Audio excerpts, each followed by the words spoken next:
Israel recently launched its largest military operation in over a decade, conducting a sweeping offensive in the West Bank.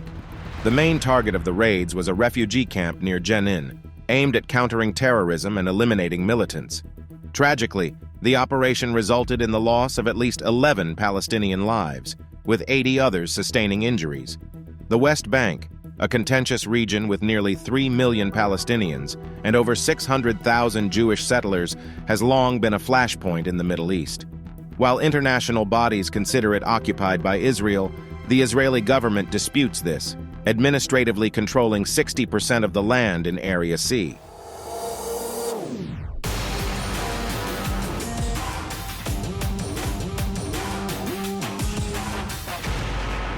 I'm deeply sad to say that the decades ahead promise abundant trouble for Israel and especially for the Palestinians. Israel's recent military incursion into a militant stronghold in the occupied West Bank resembled past Palestinian uprisings.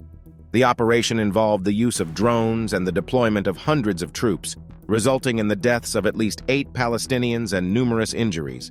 The incursion was a response to a series of attacks on Israeli settlers, including a recent shooting that claimed the lives of 4 Israelis.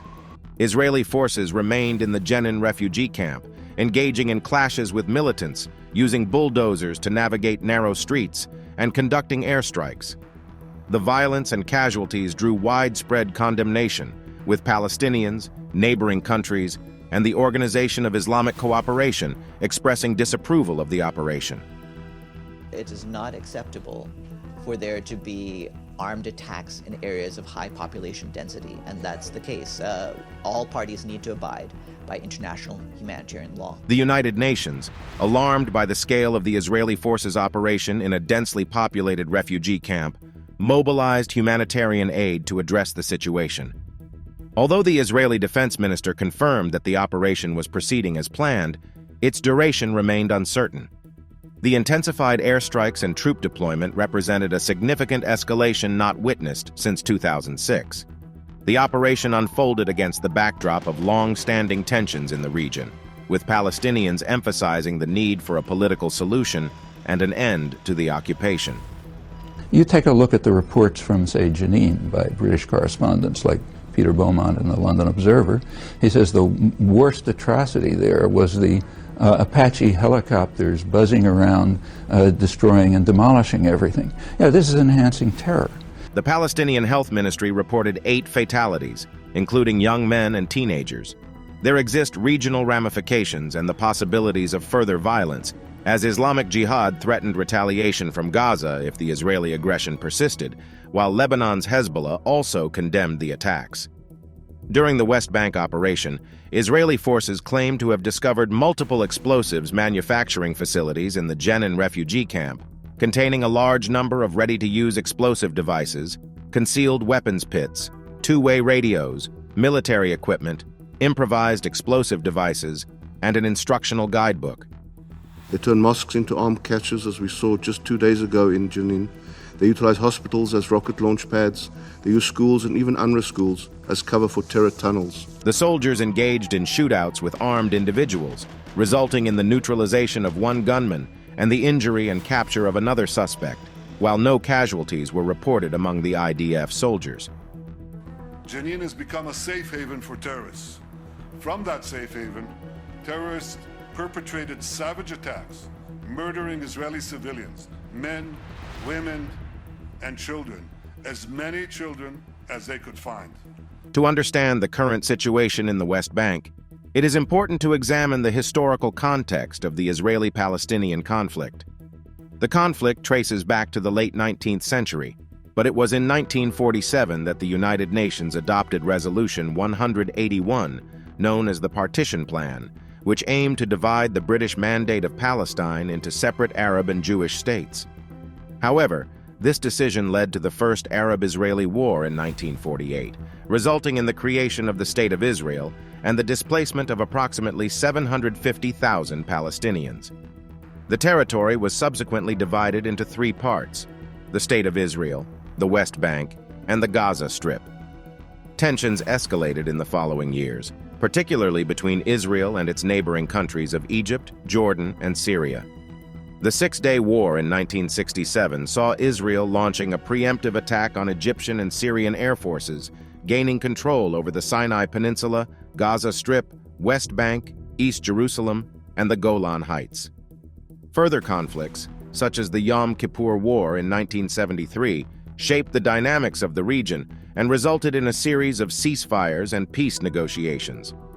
While the Camp David Accords of 1979 improved relations between Israel and Egypt, the issue of Palestinian self-determination and self-governance remained unresolved.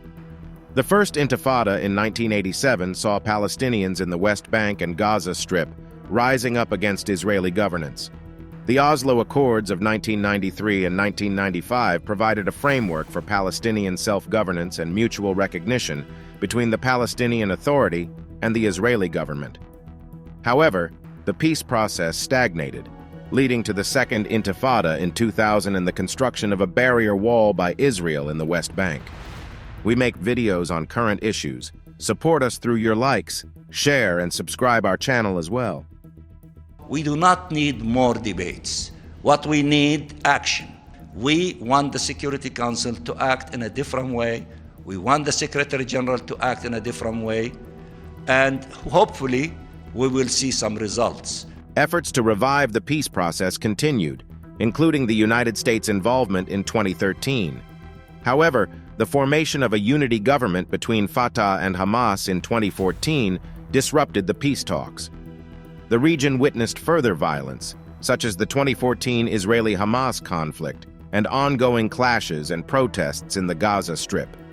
The Trump administration's foreign policy prioritized achieving an Israeli-Palestinian deal, but faced significant challenges, such as the relocation of the U.S. Embassy to Jerusalem and the release of the Peace to Prosperity Plan, which was rejected by Palestinians. Recent developments have seen protests and clashes erupt in Jerusalem, particularly over the pending evictions of Palestinians from the Sheikh Jarrah neighborhood.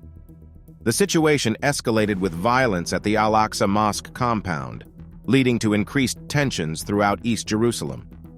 In May 2021, rocket exchanges between Hamas and Israel resulted in a ceasefire brokered by Egypt, claiming many lives and displacing thousands of Palestinians. The current political landscape in Israel is marked by a far-right and religious government led by Benjamin Netanyahu. This coalition government's prioritization of settlement expansion in the occupied West Bank has raised concerns about the viability of a two-state solution. Within this complex context, the Israeli-Palestinian conflict continues to unfold, with ongoing challenges and the need for renewed efforts towards a peaceful resolution. The peace process has stalled. Voices of hate and confrontation are deepening mistrust and posing a constant challenge to reaching a sustainable peace. In January, President Donald Trump unveiled his plan, Peace to Prosperity, a vision to improve the lives of the Palestinian and Israeli people, aimed at resolving the Israeli-Palestinian conflict. The plan proposed Israel's annexation of approximately 30% of the West Bank, specifically half of Area C, with the remaining areas designated for the future state of Palestine. The plan also outlined land swaps to compensate the Palestinians. Israeli Prime Minister Benjamin Netanyahu actively pursued the unilateral annexation of half of West Bank Area C in accordance with Trump's plan. However, this raised questions about the definitions and historical origins of Areas A, B, and C. Under the Oslo Accords, the West Bank is divided into three non-contiguous areas: Area A, Area B, and Area C. Area A is under the full control of the Palestinian Authority.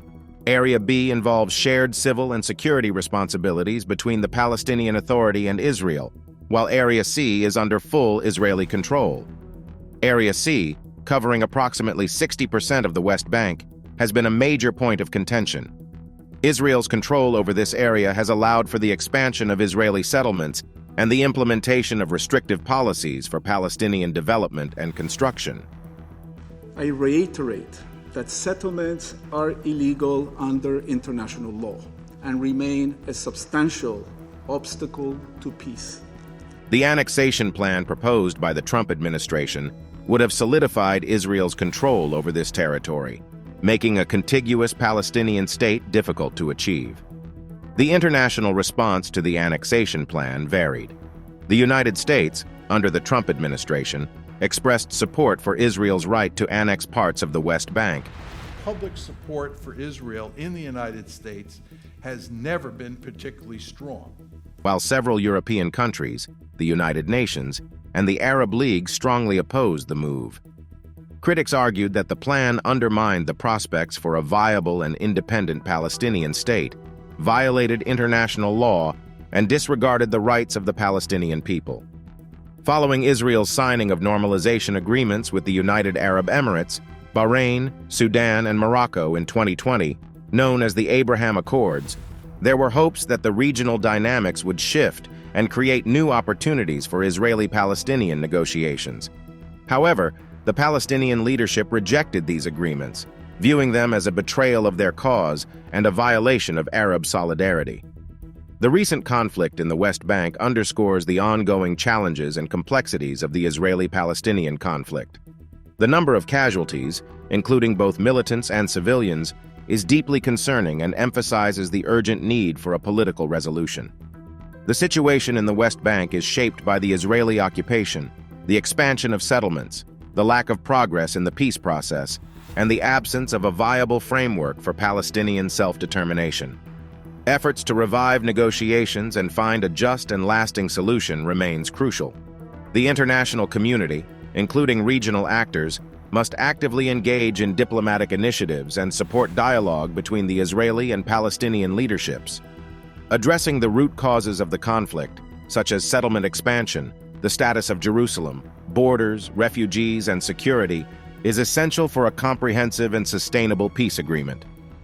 Thanks for watching. Please like, share, and subscribe our channel for more interesting videos.